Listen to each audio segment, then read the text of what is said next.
afternoon, or good evening. Welcome to Hello. the third or fourth or whatever number of Smash Up the Day we're on at this point. Chronologically fourth, but third for this season. But I don't think we can top season episode 2 last week. That was a brilliant episode. Episode 2 was an amazing episode. So secretive and exclusive that only half of you have seen it. Well, let's go and see what has happened last week. So, let's look at the schedule. So we had the Sultans of Swing versus the 8 Peak Punies. I think this was a foregone conclusion before it even started. It was the Salt Bowl. Unsurprising in the result. Graham was going to win the Salt Bowl. The surprising part is he didn't win by more. And in fact, the Goblins actually got their own back and led to a few injuries, as we'll see later on. Brilliant game. Well done, Kenny. You can collect your Mars bar later. But yeah, I think that was a costly victory, but I think Graham will be happy with the SPP. Yeah. So I don't think he's going to be too upset. Looking on to Well, the next who are match. you kidding? He's still going to moan. Yeah, he'll moan. Even when he's winning, he's moaning. Yeah. If we look on to the full Montezuma versus the Moonstar Mash Bash. Again, not too surprising. Necromantic will, for the most part, can run around the lizard men. Zombies just tie up the Saurus, and the werewolves hunt down the skinks. Yeah, we can't also put it past Dave Bowden. He is one of the most experienced and current reigning champion. Yeah, he did win last season. With the TCC. So that is... I think that's a massive thing to consider when looking at Dave future. Yeah. Next up, we have the Mad Furries versus Dry White Bread. This MVP. could have gone anywhere for me. This could have been a draw. Early chaos can also be hard to Very prone to falling apart. But well done to Tom. He's managed to get a solid win again. Putting him MVP landing on the Agi down. Sucks, but it's not the end of the world. Give him block, put him on the line, and that's his job for the rest of his short life. I'd actually be tempted to fire him, but I'm sure we'll come to that in a little bit. Yeah. Next up, we had the Easy Cheesy Rat Boys versus the Tam Top Bum Boys. Exactly as I predicted last week. It was going to be a 1-1 draw, but I was going to get the shit beaten out of me. Though it wasn't me that suffered a death, which was interesting. I think that the Nurgle would have been happy with this draw, especially just grinding them out and getting casualties. Oh yeah. I think you were both happy with how it turned out. How it turned out. Yeah. Personally, I would have preferred if I hadn't have had a player go on miss next game, but at least nobody died. At least nobody died. The best. And finally, the Paedophile Skaven versus a normal Goblin team. Dave knows what he's doing here. He's just running them past. It's unsurprising what happened here. I do think that the Goblin team might become a little bit more of a threat going forward, and I'm sure we'll see that in the teams going ahead. So why don't we have a nice segue into looking at the teams? Hello, so we're looking at the teams now, and there's no particular order we're going to do this in, so let's start with the normal Goblin team. Yep.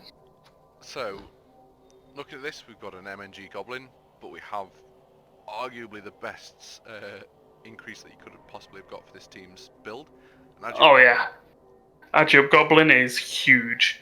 Dodging over on a 2, landing on a 3 when he's been thrown somewhere. That's going to be fun. I think that this has made this team significantly better overall, because of the one turn, it's no longer an outside chance, it's more likely than not to go off. Yep. I think this team as a whole has significantly shot up in the estimation just from that one stat up. But it's a fruity build, it's got a fruity play style. I'd like to see how this team goes going a little bit forward. Yep. But it's not a great deal to say. I think there's an apothecary over last week. Yep, that's a good shout for saying you've got the Agi 4 Goblin now. So yeah. Just save up and replace that Black Hawk now and things will go well. And we'll put a bounty on that Agi4 Goblin. Yep. Because guess what, guys? The bounties are back. We'll be assigning a bounty to each team as we go through them. Speaking of the team as we go through them, let's go for the 8 peak punies. Bottom middle. Yep. Looking at these, we've got it's just a deep standard goblin team. Just a deep rusted goblin team. 2 secret weapons, which I can get behind. Yep.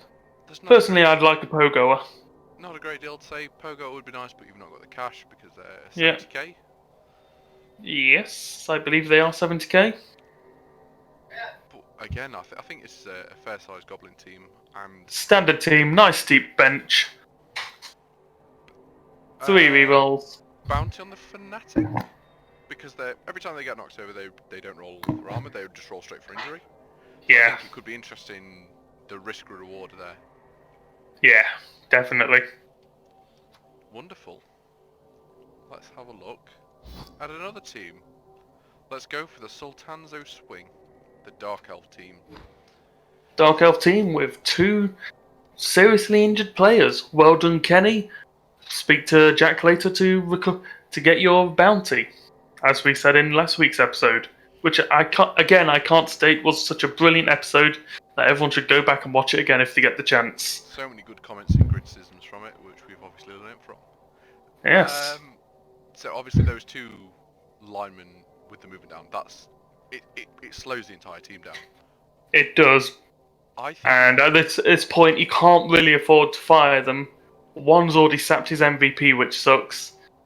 So I reckon until he's at a point where he can just fire and replace them, I reckon they're just going to become line fodder.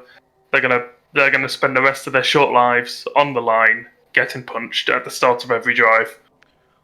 Yeah, I can see that as well. I think it's unfortunate that they've fallen on this.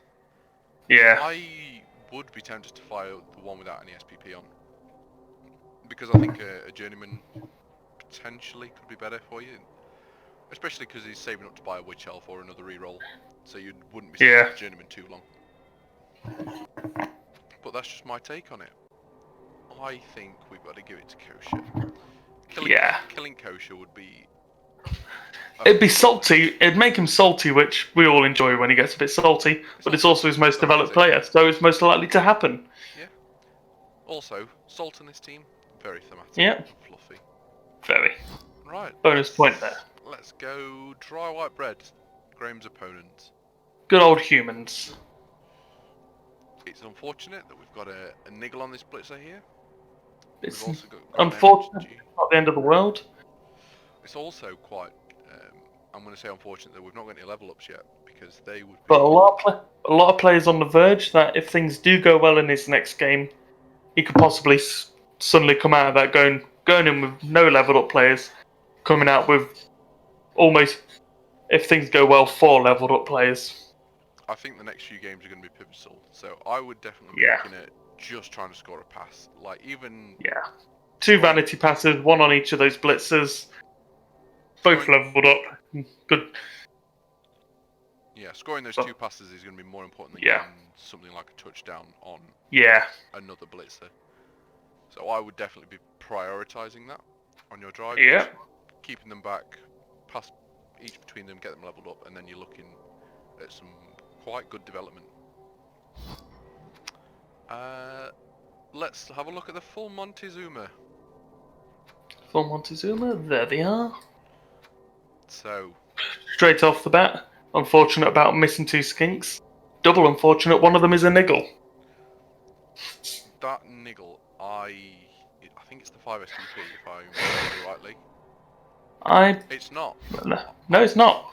Would you be looking at getting rid of them because a niggled and personally, you're injured on 8?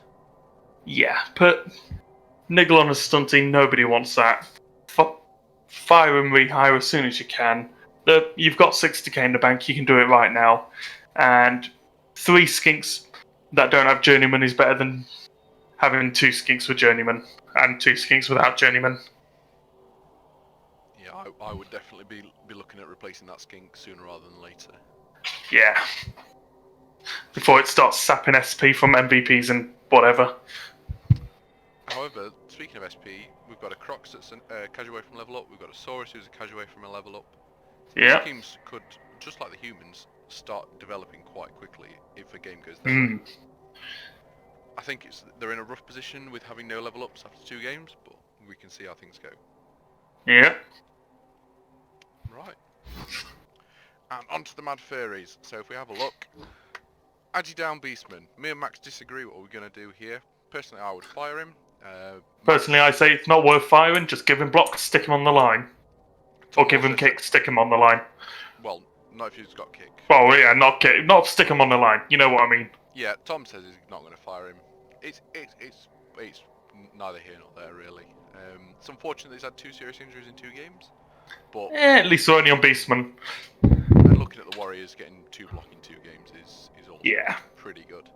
I think Tom's in a good situation for this league. Yeah, just save up, get the Minotaur, start beating people up, get Claw, start murdering people, then start laughing. Excellent. I think the bounty's got to go on Mr. Punchy. Oh, definitely. He's ruined my season a few seasons ago and I've not forgiven him yet. It has inherited the sins of that Orc Blitzer. Absolutely. Let's look. So, one of the Skaven teams and the Necromantic team have already played for the upcoming week. Yep, so screw those guys. So we're actually going to skip them and just tune into them next week. Nurgle. Let's have a look at the Nurgle team. Block Warrior, Block Pestigore, Wrestle Pestigore. Big fan of the Wrestle Pestigore. Fortunately, in his last game, he suffered a death and a miss next game.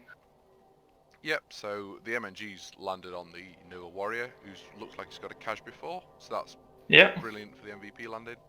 And I'm a big fan of the Wrestle Pestigore. It's going to be it's going to be a nasty sacker one day. He's going to be an anti-ball carrier.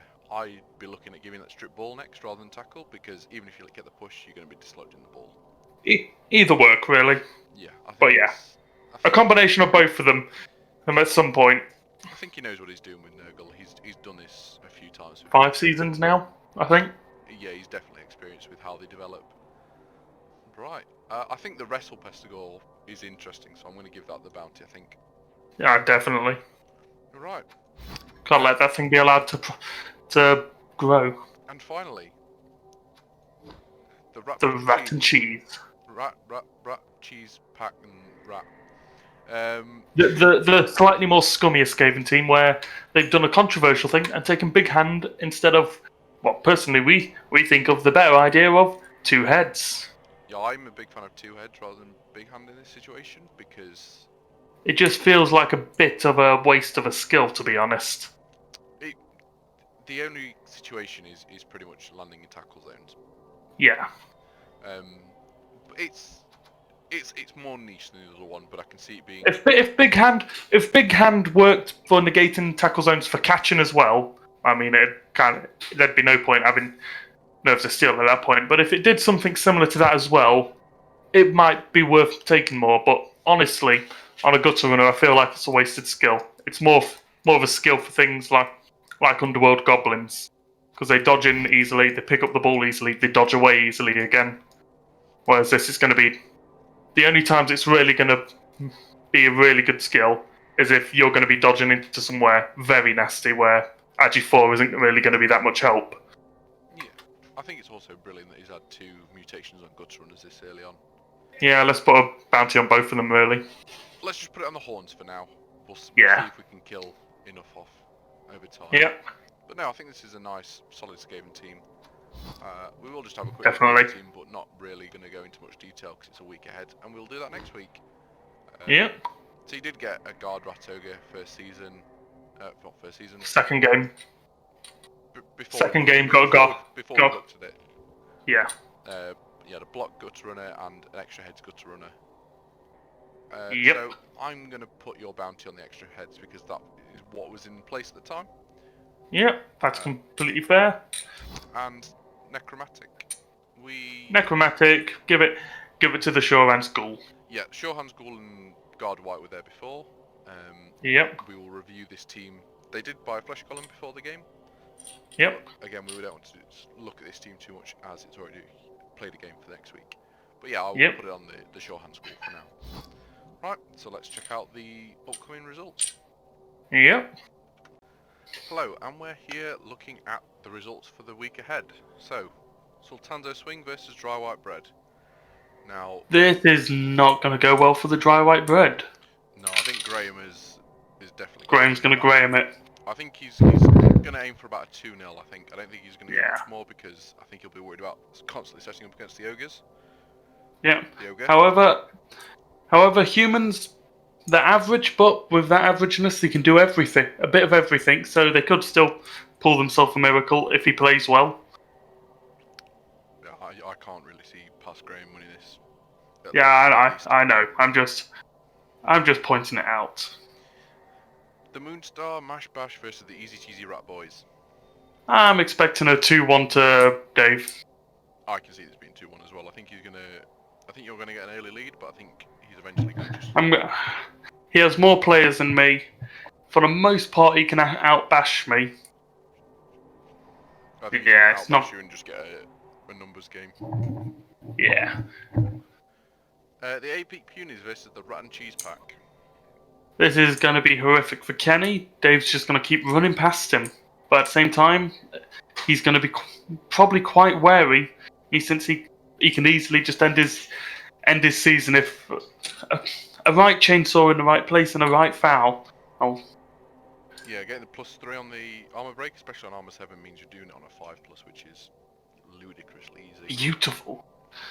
A chainsaw in the right place at the right time could be an injured or dead gutter runner, which would be very bad for Dave this early on. It'd also be a chocolate bar, as you would. It would be a chocolate bar if you go for the right one. So yeah, I think this is going to be. Pay attention to the bounty. I think this is going to be at least 3-0, perhaps even 3-1. Yeah, probably 3-1. I reckon the Goblins will be able to pull off maybe a 1-turn or just goblin their way through it at some point. Right, and the full Montezuma versus a normal Goblin team. Now, bit of a match here. Saurus are a bit faster, but they can't dodge away, whereas the Blackhawks can dodge away. The fact that she's going to have 2 journeyman skinks and only 2 regular skinks is going to be a bit tough. I reckon that Sam is actually going to pull away because of his Agi4 Goblin. Yeah. But I can see this being quite a low-scoring game where each player is just bashing. Yeah. I think it'll be Blackhawks versus Saurus for most of the game. Pretty much, yeah. And the odd foul here and there with the Goblins, and maybe a throw teammate. Yeah, I think the 1-turn is definitely a bit in his arsenal.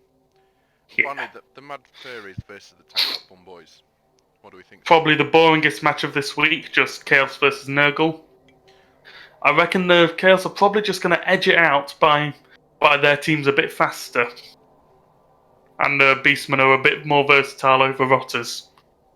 Yeah, I think it'll be mostly just bash it each way, but I think we'll edge it out. Yeah. Nice segue onto the leaderboards.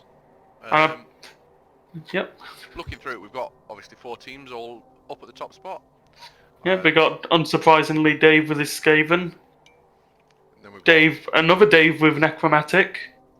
And a surprising wild card of Tom being ahead of Graham, just like a few seasons ago where Tom beat Graham in the finals. Yep, Graham did lose horribly. Yeah. He's not actually won since it was split into divisions, has he? I don't think he has, actually. He's a has-been. He is very much a has-been. He just needs to hang up his Blood Bowl gauntlets, gloves, boots. Weighted dice. Keep them out. But yeah, the Nurgle are not doing too badly. Yeah. And obviously down at the bottom is an unfortunate result, but it's by no means over. We're only 2 games into the season. Yeah, it's nine still games.